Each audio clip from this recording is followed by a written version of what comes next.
We're at the National Transport Museum 25th Anniversary 2023, and it's just been announced the bike pre-1980 has gone to this lovely 500cc Velocette Scrambler. It's one of 101 ever made. It's been totally restored by a combination of people. It came from a deceased estate in Victoria in a semi-finished state, and then Tim Thurl of Alstonville finished it off for the current owners, and that's the trophy that it received there from the National Transport Museum.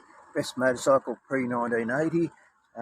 It's a late 60s model. Like I said, extremely rare. It's in beautiful condition, but at the same time it's all immaculate.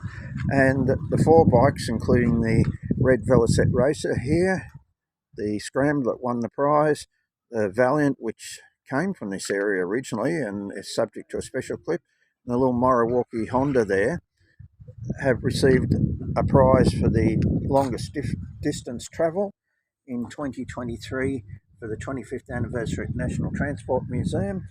And it's been great to see these bikes here, and they were joined by some other bikes here. We'll go through an AX650 here, Kawasaki Z1R, a beautiful BSA. We'll move across here at the doorway,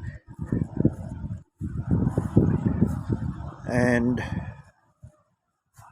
a lovely WLA Harley further down, a chopper based on an XS650 Yamaha, and a Harley chopper. So there's some of the bikes, but in the museum there's probably 40, 50, 70 more bikes in there.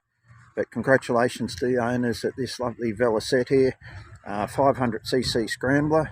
Hit the subscribe button, tell us about the bikes that you've liked, especially if you're a Velocette owner, and subscribe to the channel.